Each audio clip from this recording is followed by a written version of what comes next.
If your training process relies on one-on-one training, you're leaking time, and video can fix that if you do it right. Today, I'll be breaking down a method that I use to capture complex processes without the guesswork.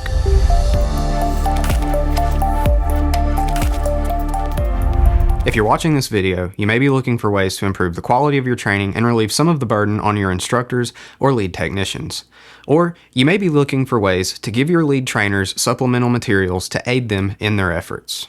And when hired to make a video that achieves that goal, I use a method that I like to call redundant process capture. So what is redundant process capture? Well, to put it simply, it's basically where we film a complex workflow performed once from multiple angles. This media is then edited together so that the best perspectives are always on the screen so that the viewer can see two or more perspectives simultaneously.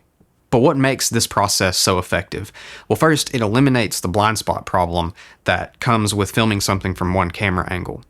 Complex industrial tasks require seeing both the wide operational context and the tighter close-up perspective so that you can get all of the details and the fine motor movements that come with performing certain tasks. It can also drastically reduce learning time because it harnesses the age-old technique of monkey see, monkey do. New technicians can grasp mechanical and safety procedures a lot faster when they're watching an experienced professional perform those tasks. Before we go any further, if you're enjoying this video and you find content like this helpful, go ahead and hit the like and subscribe button. And if you want to hire a professional to make content like this for your company, check the link in the description below and fill out the contact form for MLC Photo Video, and we can get the ball rolling for you. Another potential benefit of this kind of content is that it allows you to scale your master instructors because your top tier experts can record a procedure just one time and package their knowledge into an evergreen asset that can be deployed across multiple shifts, locations, and future hires, all without pulling them off of the line again. So how would you go about planning your industrial training videos? Well, first, you want to target your high friction tasks. Focus on the complex, high liability, or frequent error procedures where you're constantly dealing with having to train and the training is extremely nuanced. Those are the places where you're going to get the highest ROI for this kind of video. Next, you want to think in detail about the process and what perspectives would be the most helpful for any new trainee to see. So my typical rule of thumb for a shoot like this is I combine 3 different camera angles.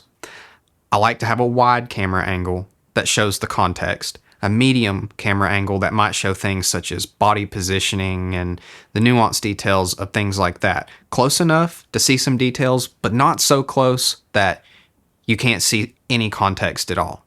Then you want to have a third point of view that's something like an action camera that shows the actual hand movements and the nuanced detail of the process itself. So these videos can be captured with or without audio. And if you do need audio because you need environmental cues or instructor voiceovers, just make sure that you don't miss vital safety or mechanical warnings. These videos can also be produced as simple demonstrations of tasks, which can then be shown to trainees in the classroom setting, and then have instructors explaining and breaking things down to trainees as they watch the video. Now, to give you a few production tips on this, make sure that you utilize stable multi-camera setups. This could be tripods with cameras, or it could even be a gimbal with a camera if this is going to be a highly mobile activity that you need to capture. Audio is also really important if you're recording instructors for voiceovers, and I recommend and always use lav mics if instructors will be moving around a lot. And the editing process for assembling this kind of video is complex, and it will require professional post-production software and a good understanding of how to use it.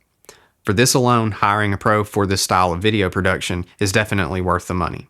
And so at this point, if you're thinking that coordinating a multi-angle production like this sounds like a headache, check the description below for the contact form for MLC Photo Video, fill it out, and let MLC Photo Video build a polished video asset that standardizes your workforce training. Now, if you'd like to do this in-house and you're trying to figure out how to structure your own multi-angle visual layout, it helps to see a real-world example. So to give you an idea of what this actually looks like in practice, I'm going to show you a video that I produced for a past client. Now the client requested that the audio be removed from this video, minus a few key parts. So I went ahead and added some music back to it so that it was a little more interesting to watch. This was also intended to be shown in a classroom environment where the instructor would be providing the commentary, so there's none of that in this video. Oh, and at this point, I should probably tell you what you're going to see. The video that you're about to see is a demonstration of what's called pole top rescue, and it's where a lineman demonstrates the process of rescuing a fellow lineman who has been incapacitated. Hey, you okay up there?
One breath, two breath. Headache.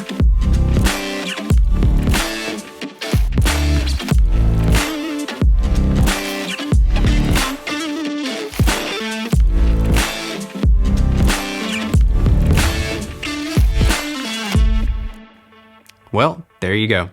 That's how you can use redundant process capture to step up your training videos. If you liked this video and you found it helpful, hit the like and subscribe button, and check out the other videos on this channel where I talk about how you can use video to solve various kinds of pain points for your company. I'll see you in the next one.